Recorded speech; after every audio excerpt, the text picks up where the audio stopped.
Hola, hoy vamos a meternos de lleno en un debate legal bastante interesante, directo de la Suprema Corte de Justicia de la Nación, aquí en México.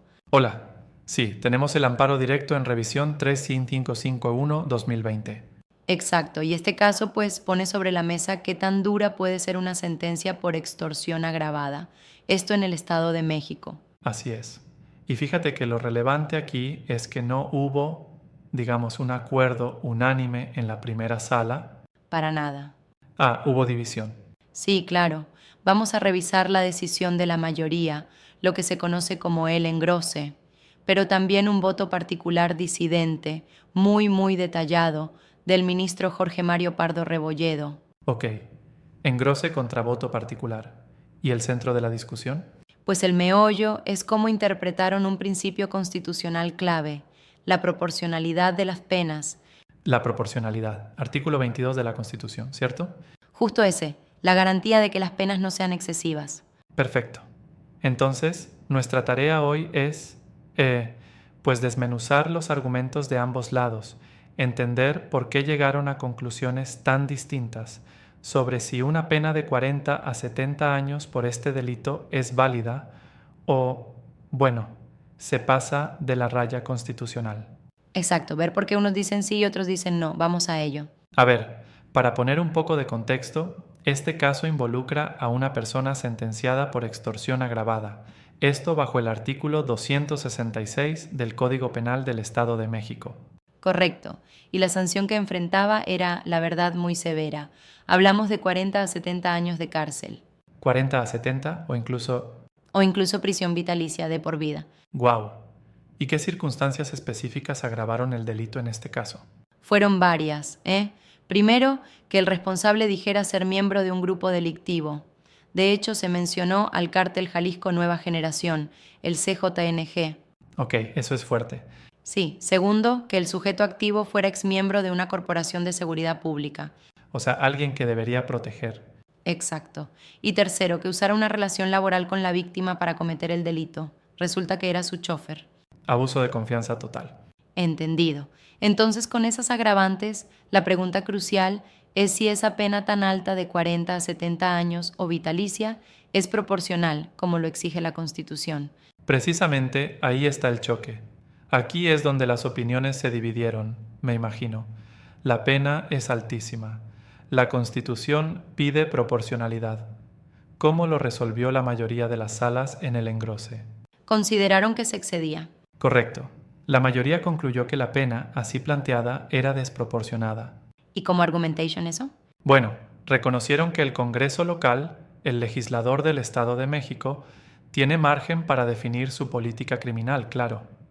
Pero argumentaron que esta sanción específica resultaba excesiva si la comparabas con las penas de otros delitos, digamos parecidos, ¿Parecidos en qué sentido?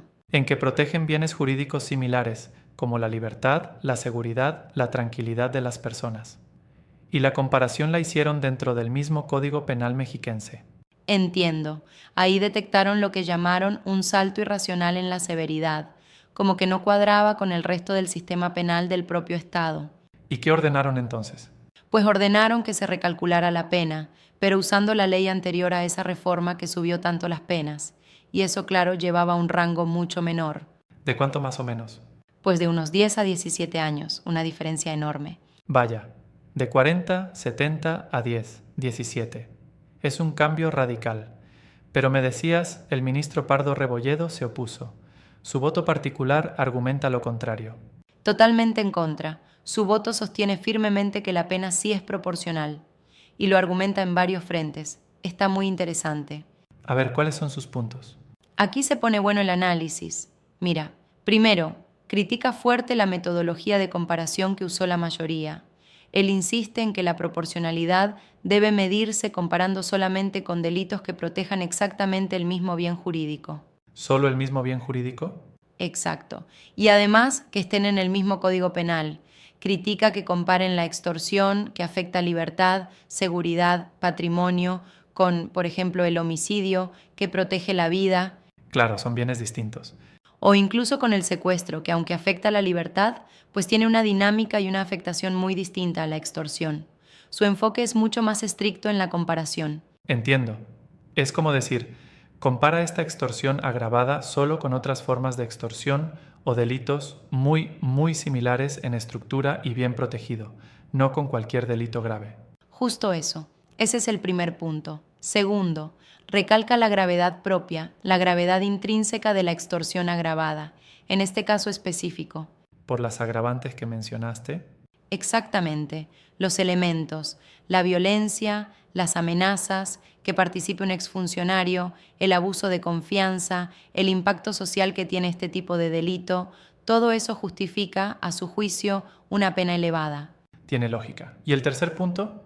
El tercer punto, y es crucial, se enfoca en la política criminal. Él señala que el legislador del Estado de México subió la pena intencionalmente. No fue un error. ¿Con qué fin?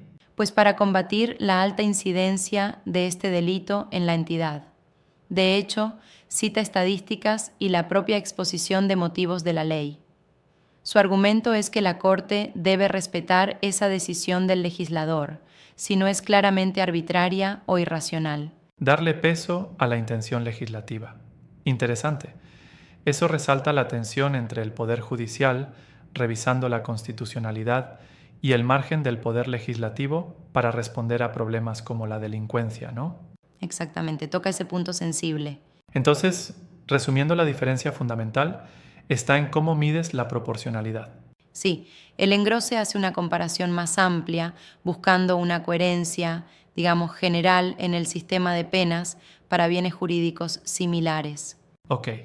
El voto particular, en cambio, exige una comparación mucho más acotada, mucho más estricta al bien jurídico específico, y le da un peso considerable a la intención del legislador y a la gravedad particular de la conducta. Queda claro que definir si una pena es proporcional no es, pues, una simple suma y resta de años. Es un ejercicio complejo. Muy complejo. Implica interpretar la Constitución, analizar qué quiso decir el legislador, comparar delitos.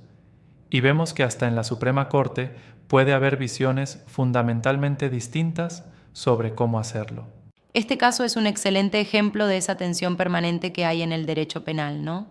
Por un lado, la necesidad social, a veces muy sentida, de castigar con severidad delitos graves que alarman, como esta extorsión con agravantes. Claro, pero por otro lado está el imperativo constitucional de asegurar que las penas no sean inhumanas, que no sean excesivas, que se respeten siempre los derechos fundamentales. Y nos deja pensando, más allá de los tecnicismos legales y de comparar artículos y penas, qué tanto deberían pesar factores como la percepción ciudadana de inseguridad o las frías estadísticas delictivas al momento de evaluar si una pena que decidió el Congreso cumple realmente con ese mandato constitucional de ser proporcional. Es una pregunta difícil, ¿eh? Sí, una pregunta compleja sin duda, con implicaciones profundas en cómo entendemos y aplicamos la justicia penal en México. Así es, material para reflexionar. Totalmente. Bueno, pues hasta aquí nuestro análisis de hoy. Hasta la próxima exploración.